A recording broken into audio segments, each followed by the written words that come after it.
In just a moment, we're going to walk past our main grill. 30 square feet of cast iron, large enough to hold up to 200 steaks at the same time.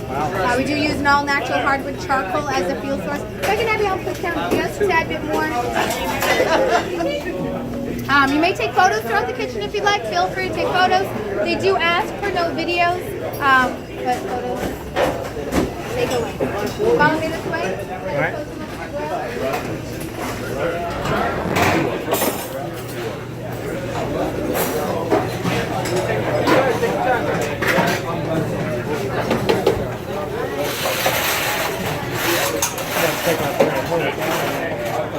Then they go where? Right up over here. Sir, if I'm going to have you form a second line. Here, come out here with Katie. Right up over here. We're just going to have between these two metal pieces here with a walkway in back. There we go. Here's our meat cutting station. All of our meat is hand cut to order. Most of that meat is dry aged anywhere from 5 to 8 weeks. Due to the dry aging process and then all that trimming that they do, we end up losing about 75% of the original weight of that meat. About 30% due to moisture loss alone. Wow. Soup station right next door. Right behind that we have one of our bakeries where we bake all of our different breads. Onion ring station straight ahead of you where we cut anywhere from 300 to 400 pounds of onions on a nightly basis. Wow. You can all follow me this way. Here. Okay.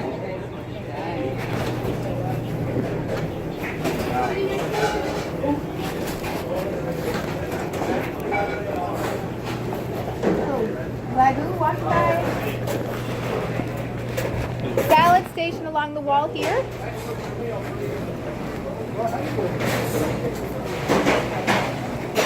Can you go right up over here for me, please?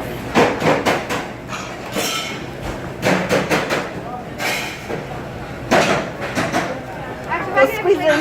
Right up over here, kind of form a front line.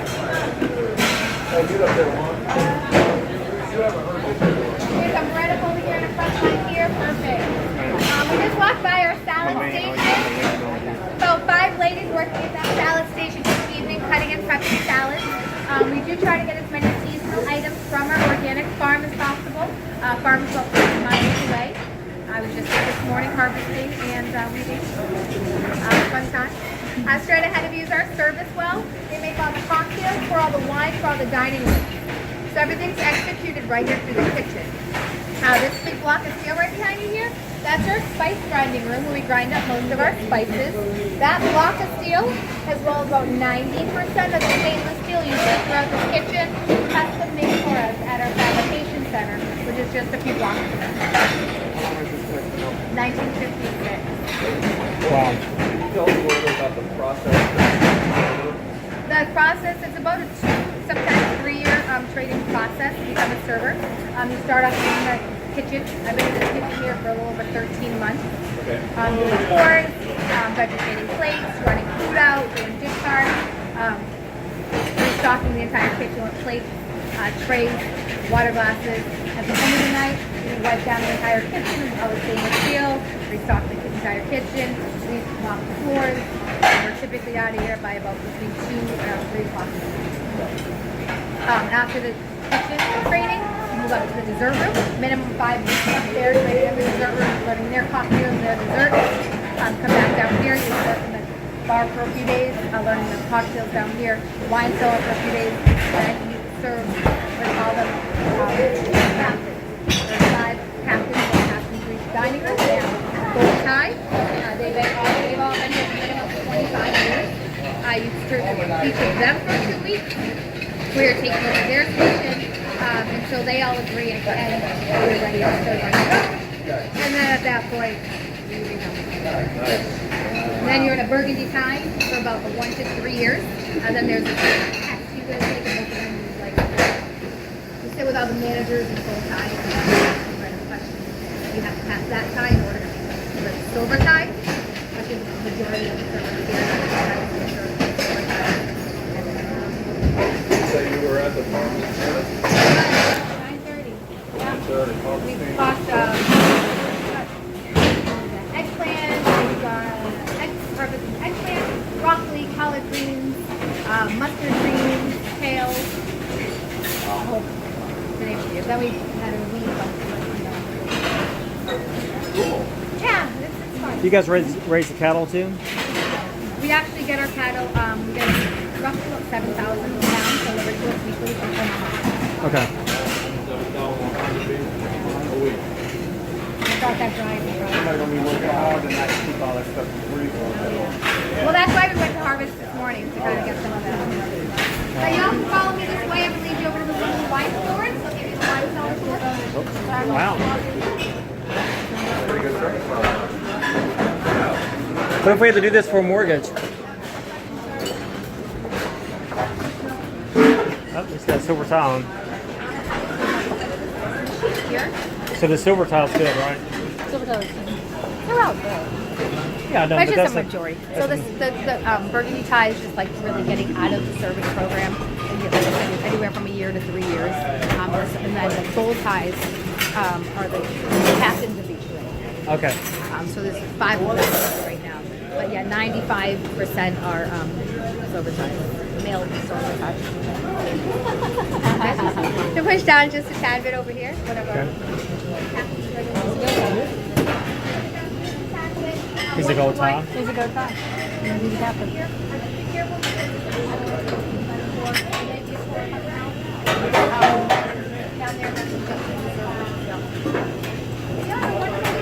you.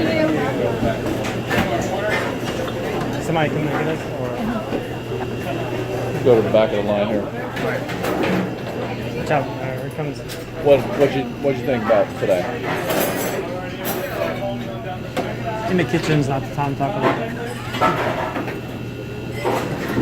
I'll talk to them. Well, I mean, I don't have anything negative to say. yeah, it's your best thing that stuck out the most. So just keep an eye on this stuff. Make sure that's clean.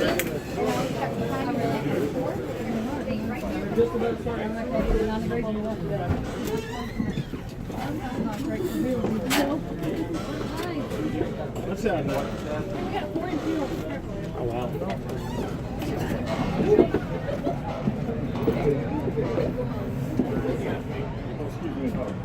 Holy crap. All right, folks. Just go ahead and line up with your backs along the left as you come in. Backs to the wall.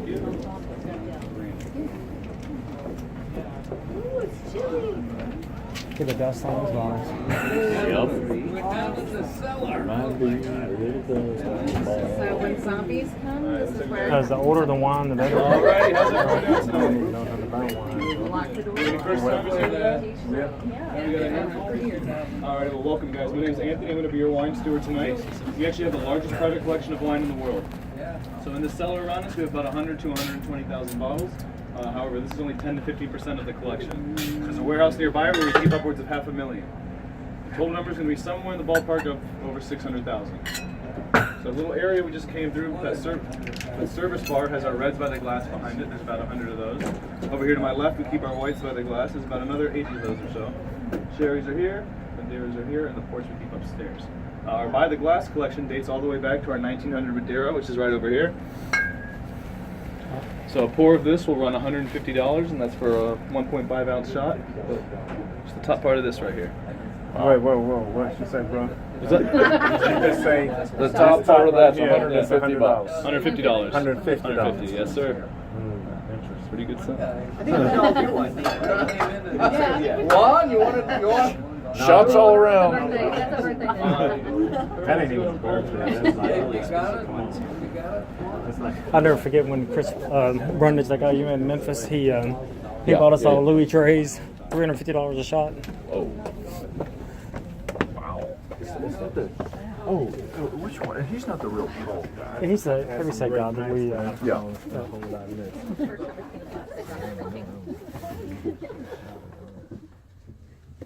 Wow. Oh, yeah. Mine too, right? Holy. Normal Brentwood home. Dude, you go crazy. How do you keep up with where each wine is? It's a great question. So how we organize everything down here is actually by the Dewey Decimal System. So every single bottle of wine that we have upwards of 7,000 types of wines. You could actually drink a different type every day for 22 years and never hit the same kind twice. So the only way we can organize that is by number. So it's the variant of the Dewey Decimal System. Each one has a 4-digit bin number attached to it. So when you order a bottle or a glass of wine, your server will send us that number along with the corresponding brand, and we'll run down here and grab it. Usually takes us less than a minute to find anything in here.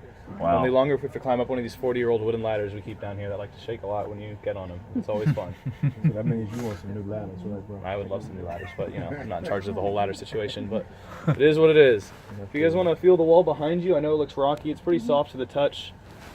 Just be careful, it's asbestos. You don't want to stir it. No, I'm just kidding. I would have bet that it was asbestos. It is not asbestos. I know it looks like it. Yeah. It's totally safe. Totally safe. It's a foam and paper mache insulation. It's used to maintain the conditions down here. If we lose power, we can actually maintain the humidity and temperature for up to 3 days. Wow. Yeah, just because of the insulation. Are any of y'all from the Tampa Bay area? Anyone? Yeah, we got a handful. The St. Pete Times, formerly the Tampa Tribune, back in the 70s, the owner of it was good friends with Bernard Laxer, who was the owner of our restaurant and its namesake. And so the owner of the newspaper actually donated his old newspaper copies to make the paper mache that went into the insulation. A lot of little ties to the area in terms of historical stuff. I don't know how much your server's apprentice told you, but the whole restaurant actually started out in just the Bordeaux room, which was a beer and burger joint at that time, back in 1956.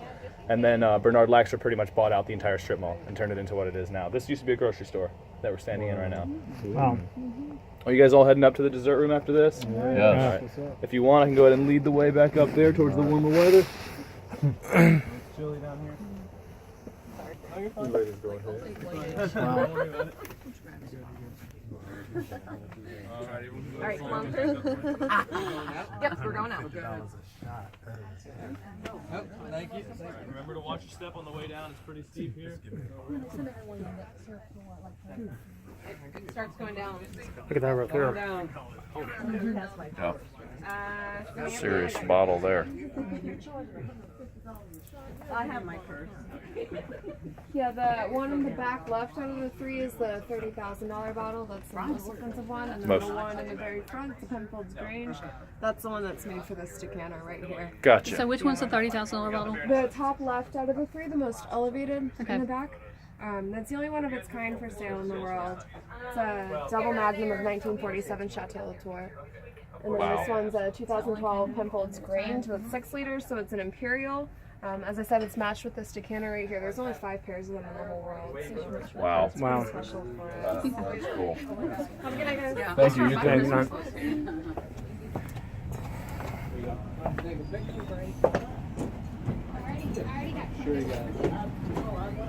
Alrighty, folks, it's gonna be right up this way.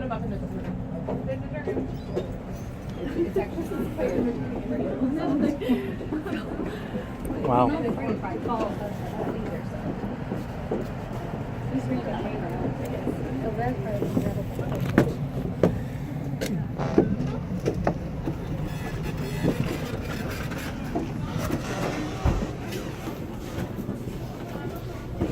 This must be all the house wines. That's your that's your pocket for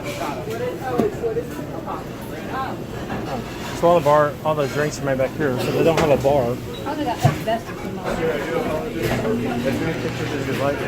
No video though.